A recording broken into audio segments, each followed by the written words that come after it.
What's up everyone and welcome to FAQ150. You thought I would do something special for FAQ150? Well, no.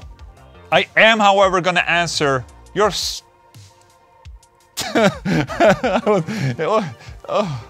I am going to answer your questions. I was not about to say stupid questions, because no question is stupid on FAQ with Ola. Okay?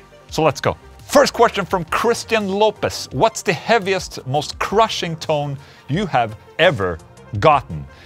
I think, well, most crushing tone is a very, very subjective thing. But I think one of the more crushing tones I've received for a video of mine, if I made a demo for a product or, you know, made a song or something like that, I think my most crunchy ass tone has probably been the Cannibal Corpse video I did, the tone video I did for Cannibal Corpse, which included a rectifier and a Maxon ST9 Pro. It's just basically a lot of gain happening, and it's really, really crunchy. Now, just because it's crunchy and crushing, it doesn't necessarily mean that it will work for everything, but it really works for Cannibal Corpse to have that super, you know, metal zone into dual rectifier type of tone right there. I'll see if I can find a clip somewhere where you can listen to that.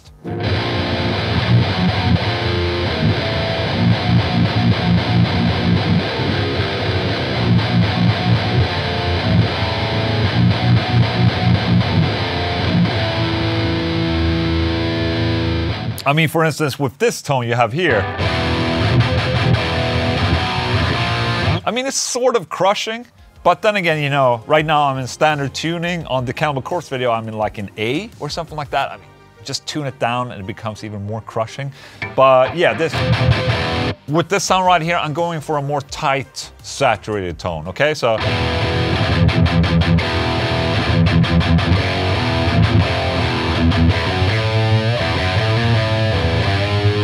I don't know what that was, but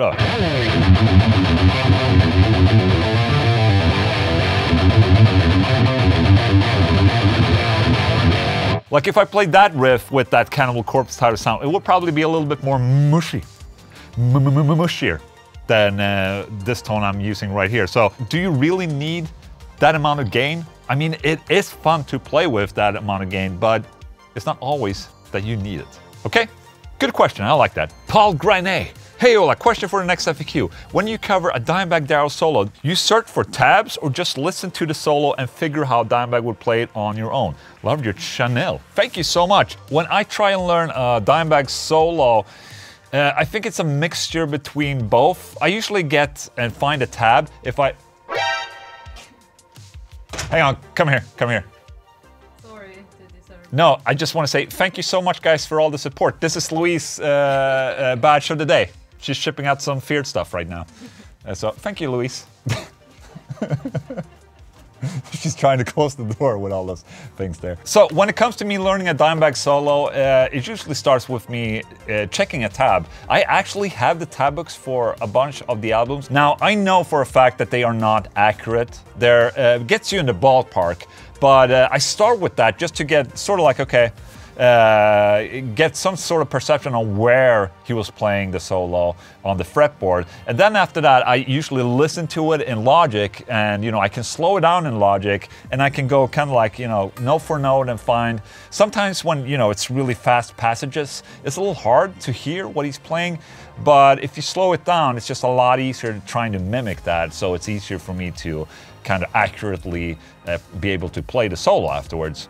But a trick that I'm using is that I like to slow it down, slow down the solo, and then I try to play as accurate as I can to the slow down version, and then I speed that up, and eventually, you know, I'm playing the solo.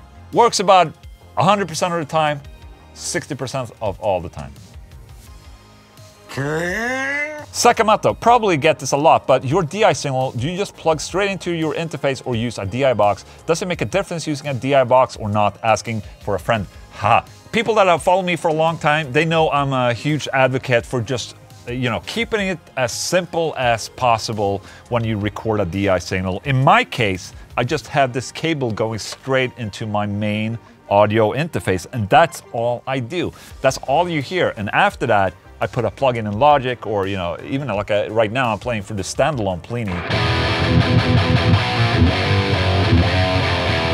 And I'm using the high instrument input on the Apogee Ensemble that I have without any added gain at all. So it's just basically, you know, zero gain and just, that's it. And I found this to be the absolute best way of capturing DI.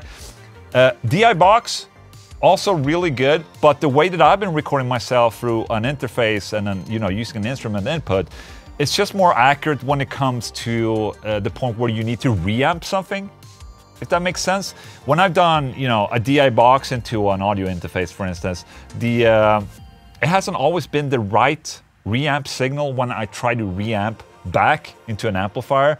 So, you know, just to keep myself consistent throughout all the years, I just use, you know, cable into audio interface with input on 0, and I can still utilize my DI signals that I had and recorded like 10 years back, because that was the same process back then. And obviously using a little better of audio interfaces. I know that less expensive interfaces are a lot better than they were 10 years back, and I mean, I don't have any experience with the current Focusrite or PreSonus, stuff like that, so I have no idea how they fare. I just stayed with UAD or Apogee because those inputs that they have always been absolutely kick-ass when it comes to DI recording. So I always, you know, I've kept my grounds with Apogee and UAD.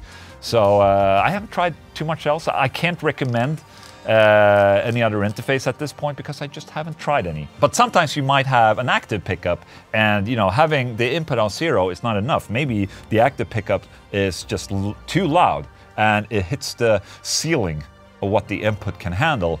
Then having a DI box would probably be a really good thing, because then you have a little bit of control of the input signal in that sense. Thank you. Was that an answer? Yes. Aaron Cottrell, hello. My question I have is, do you change your strings on your guitar as soon as you get a new one, or do you keep it factory set? Great question, thank you. Normally when I get a solo guitar in here, I just unpack it and play it immediately. And that's it. It's not like I have a favorite guitar string set that I immediately need to put on. Oh shit, stomach acid. That I immediately need to put on the guitar to be able to play. I just play whatever strings are available. I mean, why would I put myself through a hassle like that?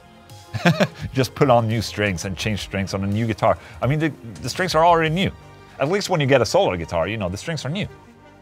Just saying. It's not that I'm lazy, it's just like, why would you do that? I understand if you have a favorite guitar string set and a favorite tuning, yeah, then yes, obviously. Like if you get a standard tune guitar and you immediately want to tune it to drop B or drop A, of course, I would change the strings to the string gauge that would matter and be good, okay? So, okay. I understand the question now. Stupid Ola. Hunter Varner. Yo, Ola, for me, Angus Young was a huge influence on my playing. What was your main influence? Great question, thank you. So I have a couple of different influences and I'm gonna split them up chronologically. That's a hard word for me to say, just saying. I would say that Nirvana and Kurt Cobain is probably the main reason why I picked up a guitar in the first place and even tried to learn how to play guitar, because, you know, when I heard the songs and I had friends playing them, it seemed very easy to play the songs. You know, About a Girl was, you know,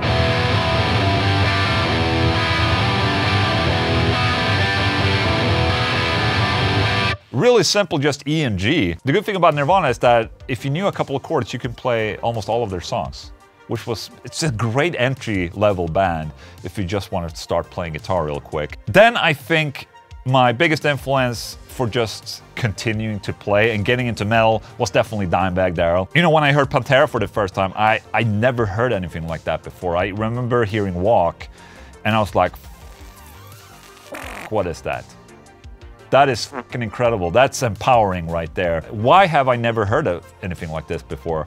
So just the sheer power there of hearing Pantera and Dimebag, and obviously Dimebag is still a very, very huge influence and probably my main influence for playing guitar. But Dimebag definitely got me into metal and, you know, that side of an aspect of guitar playing. And then I would say John Petrucci for inspiring me to practice guitar. Practice, as you know, I got the Rock Discipline VHS. I was practicing these chromatic runs. Something like that for hours and hours. And, you know, that video just made me practice a lot more, like just stupid practicing, you know, stuff that aren't really usable, but you know, you sit there and practice and you play guitar. It kept me playing for hours a day at least. So I would say those are my absolute main big influences. Kurt Cobain for making me starting to play guitar. Dimebag really got me into metal, and then John Petrucci, who made me practice. And if I can add one more, I would probably say Jeff Loomis for getting me into 7-string riffing. I mean, I was listening to Dream Theater and Steve Vai and Korn and all of those, and they all played 7-string, Meshuggah, but Jeff Loomis and Dead Heart in a Dead World, that's when I started to get into 7-string for real, because the riffing on that album just absolutely insane. So there you go, thank you so much. It's just Ben. Ola, are you excited for the new Megadeth record? Yes, I am excited for a new Megadeth record. A little over a year ago, I wouldn't say that I was an avid fan of Megadeth, because I barely had listened to it. Sure, I've heard all the hits, you know, those tracks that you heard on the radio and whatnot, but I haven't really sat down to listen to it, and I made a video of that. And after that, you know, I really learned to love Megadeth. I also went to a show last year and I saw Dave sing live, even after the throat cancer, and I thought it was amazing. It was a great set. It was 1 hour of Megadeth, basically all the songs that you wanted to hear, and it was great. And seeing, you know, Kiko on guitar, Dave Ellison, and also, is it Dirk? Yes, Dirk is playing for drums now. They were absolutely super tight and incredible live, so that made me more of a fan of Megadeth. So I'm definitely looking forward to a new Megadeth album, and I'm also looking forward of seeing where Dave ends up when it comes to new guitars. Maybe we'll see a new guitar soon. Is it a Gibson? Is it a Kramer? We just don't know, but I'm excited. LA499, Ola, please rank from best to worst. Vai, Malmsteen, Petrucci, Satriani. Worst guitar player of these 4? You basically listed the 4 best guitar players in the world. You probably want a reaction saying who I like the least, or the guitar playing I like the least, but the thing is, you're listing 4 completely individual players right here that have their own style and uniqueness that made them famous in the first place. I mean, Steve Vai, absolute legend. Malmsteen is a unique guy of his own, and Petrucci, Satriani, there is no worst or best. In this case, they all have something different to offer. It's not a fucking competition, okay? I might say that, you know, Petrucci and Steve Vai has probably been more influential to me other than Malmsteen or Satriani, but that doesn't take anything away from Malmsteen or Satriani. I know a lot of my guitar heroes in Sweden, they held Malmsteen very high, in very high regard when they started playing guitar, and you know, that formed them into the type of guitar players they are today. So a lot of my favorite guitar players had Yngwie Malmsteen as a hero. So, I mean, I can't say. Influence-wise, I'd probably say that John Petrucci is first on the list for me, Steve Vai is second, and Yngwie Malmsteen is third, and Joe Satriani on 4th place. And but I still like all of these players, you know? So there you go. Worst answer to the worst... No, best answer to the worst question ever. Okay, great, Ola. Jeremiah Whittington, what is the piece of gear you regret selling most? Most wanted piece of gear not owned. Favorite piece of gear to play? Includes guitars, pedals, leave the amps out of it, okay.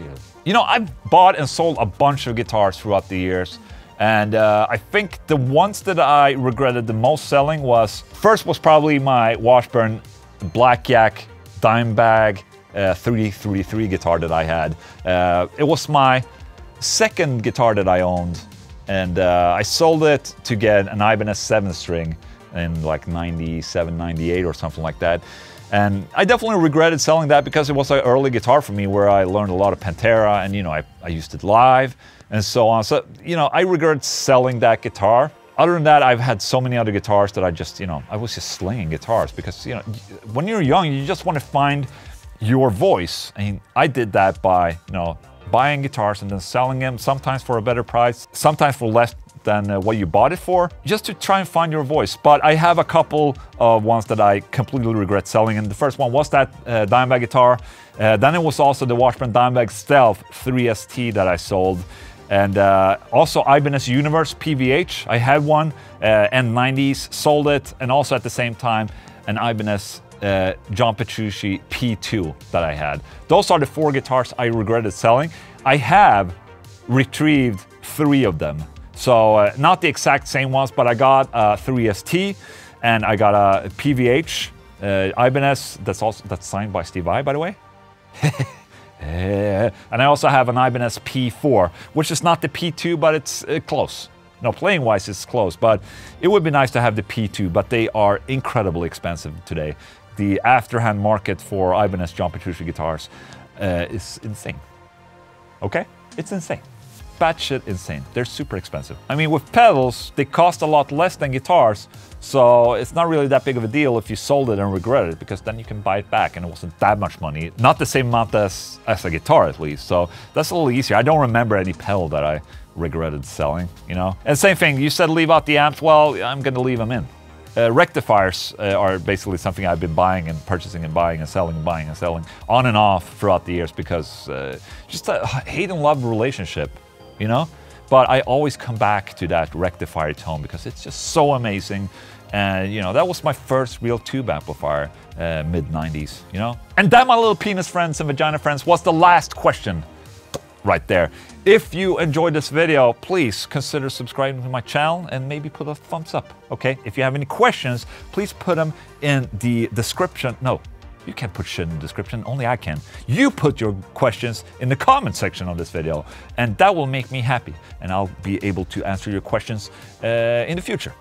How about that? Guys, thank you so much for tuning in, and I'll see you next time. Bye.